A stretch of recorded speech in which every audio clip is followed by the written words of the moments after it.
Vice Chair of the House Democratic Caucus, Ted Lieu. This week, Republicans have laid out exactly who they are fighting for. After weeks of promises that they wouldn't cut Medicaid, their budget contains drastic cuts that will throw millions off of health insurance. After campaigning on helping working class Americans get ahead, their budget, once again, rewards billionaires and wealthy corporations and makes it harder for families to make ends meet. They are watching prices go up because of Trump's reckless tariffs, and their response is to take food off of the table for women, veterans, and children. The Republican budget doesn't address the cost of living crisis, it makes it worse. The cost of groceries, clothing, and everyday necessities are still too high, and Republicans want to add to that and make health care more expensive on top of it. This isn't about helping people find good-paying jobs or a shot at a better life. This is simply about helping people like Elon Musk pay less in taxes. House Democrats believe that we can shore up these basic needs, programs, and help everyday Americans reach their full potential. It's long past time that the wealthiest of Americans pay their fair share, and we make it easier for working families to afford basic needs like health care and housing. These devastating cuts will make Americans, particularly children, sicker, hungrier, and poorer. They're shortchanging the future just so their friends can continue to get richer. The American people cannot afford the Republican budget, and House Democrats are using every tool at our disposal to stop it. I want to thank our Energy and Commerce members who continue to meet, Ways and Means members who continue to highlight the unfairness of this plan that Republicans are putting forward, and the Agriculture Committee who will continue to fight for nutrition programs throughout the day. Vice Chair Ted Lieu. Thank you, Chairman Aguilar. Omaha, Nebraska is the 6th largest city in America led by a Republican, and last night in a stunning upset, Democrats flipped that seat from red to blue. I want to congratulate Mayor-elect John Ewing Jr., who's going to be the new mayor of Omaha, Nebraska.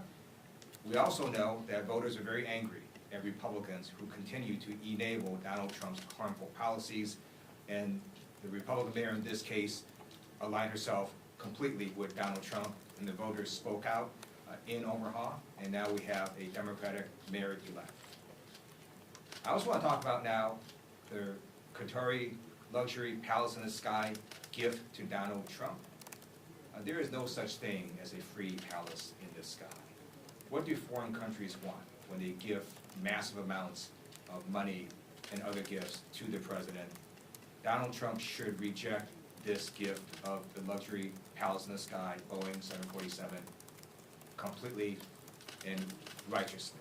Because we are the United States of America, we don't need gifts from foreign countries. We can build our own very impressive Air Force One.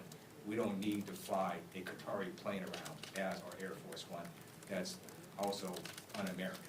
I also want to note, new reporting came out showing that to retrofit this Qatari 747 would take perhaps up to $1 billion, because you can't just fly a palace in the sky from a foreign country. You have to actually make it safe and secure. You have to make this plane ready to launch nuclear weapons. You can't have people eavesdropping on it, and so it's going to cost way more money to do it this way. And again, people need to ask, why is a foreign country trying to give this massive gift to Donald Trump? And think about a precedent it would set. Would it be okay if Brunei gifted a luxury 757 to J.D. Vance for Air Force Two? Would it be okay if Germany gave a Porsche SUV to Senator Thune as his official car? Would it be okay if Italy gave a bunch of expensive Armani suits to Speaker Johnson for his official duties? No, it wouldn't be okay.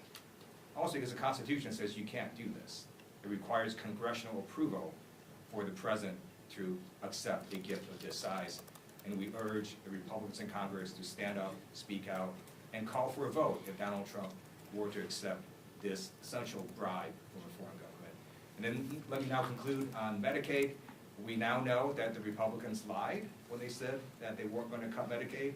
They're cutting Medicaid by a massive amount of money, one of the largest cuts in U.S. history. Over 13.7 million people will be kicked off Medicaid. I also note that two-thirds of Medicaid, two-thirds of nursing home patients rely on Medicaid. This is also going to close down rural hospitals. It's going to make it so that healthcare for all of us becomes more expensive, because if you don't have healthcare under Medicaid, you're still gonna get treated. You just walk in the emergency room and it costs even more money for all of us. So we urge the Republicans to reject this massive Medicaid cut. And I just wanna say, we told you so. We told you that Republicans were gonna cut Medicaid, and now we know that they are doing it. So they lied, we told the truth again.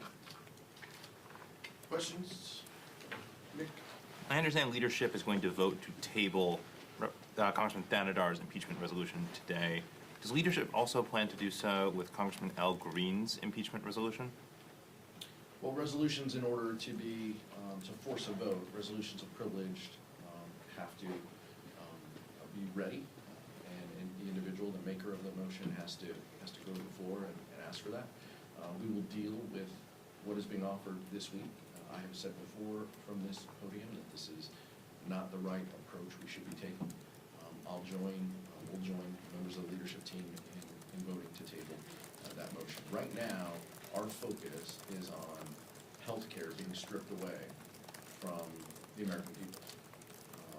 That is the most urgent and dire thing that we could be talking about this week. Everything else is a distraction. Andrew? Oh yeah, that was gonna be my question. That's it, that's all you got? Can I follow up on that? Michael, then. I actually have a question for Mr. Liu this week. These are my favorite questions. The House Energy and Commerce Republicans put a provision in their bill, it's a 10-year moratorium on artificial intelligence. Most artificial intelligence models at the state and local level over the next 10 years, they passed the communications title, so it looks like it's going to be in the final bill.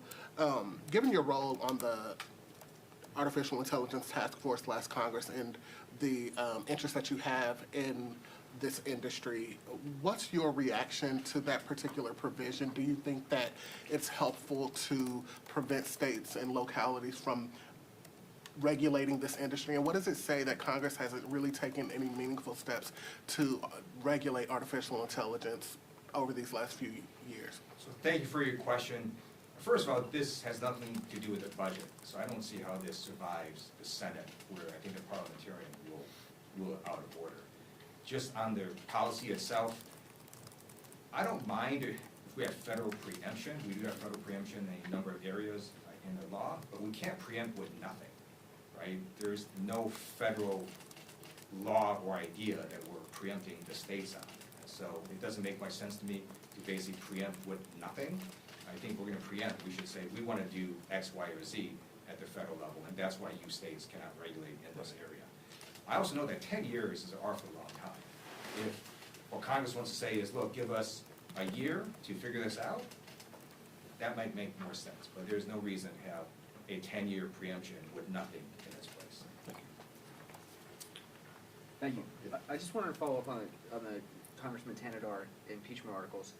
This morning, he admitted that some members of his party strongly disagree with him, and he kind of said, I'm moving forward anyway because I think that it's always the right time to do the right thing, regardless of what members of my party think. So what would you say to the fact that he's pretty much admitting, I know my party doesn't want me to do this and I'm doing it anyway?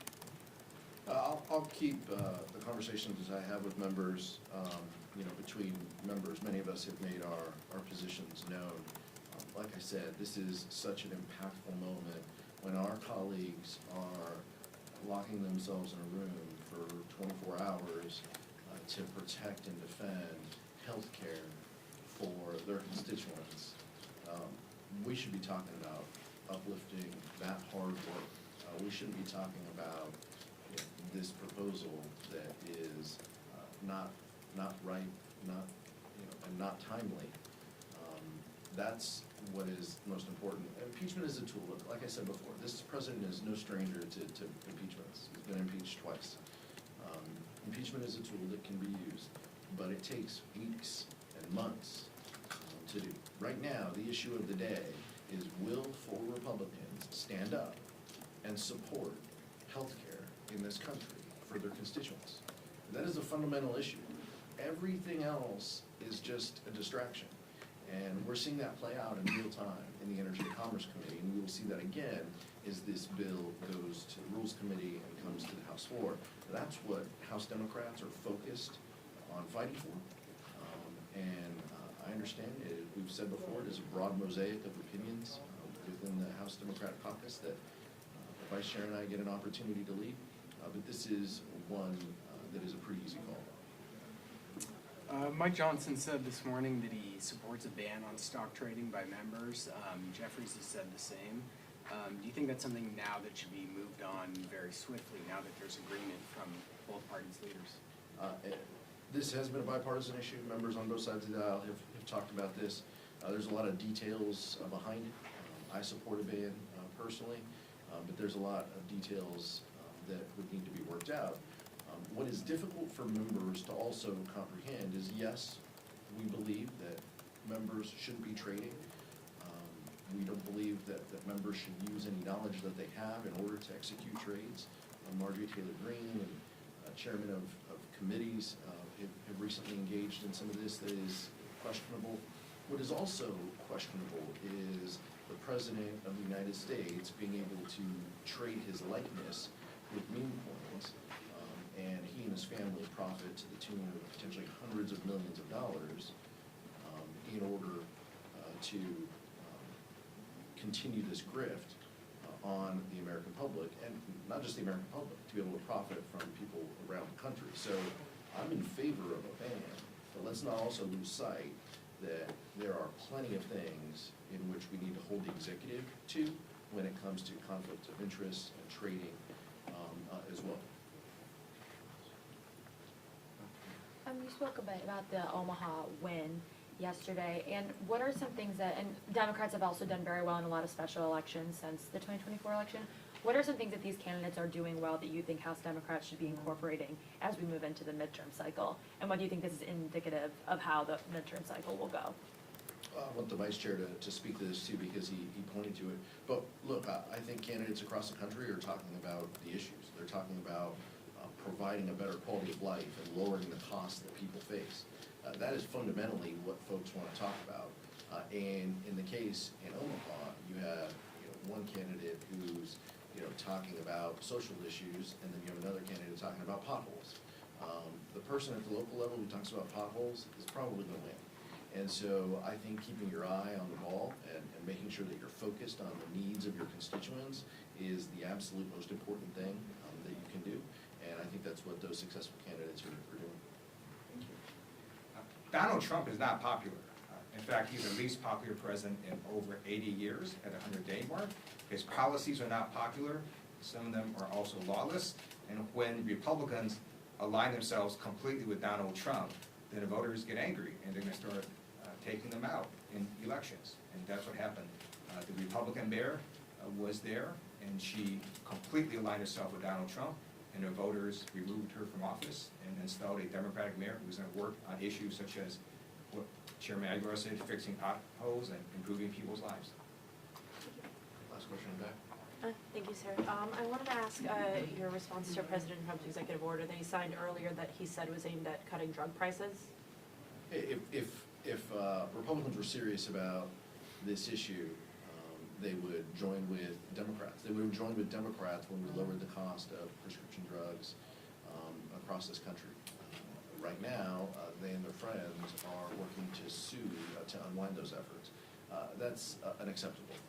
There are bills that Democrats are carrying that would lower the cost of prescription drugs, actually put more money in people's pockets. All of this is just a disingenuous effort on the House, on the part of House Republicans and Donald Trump to pretend like they're looking out for people. If they were serious about it, the policy would be placed within their reconciliation plan. It's not. This is just a performance effort by the president. Thank you very much. Thank you. Thank you. Thank you.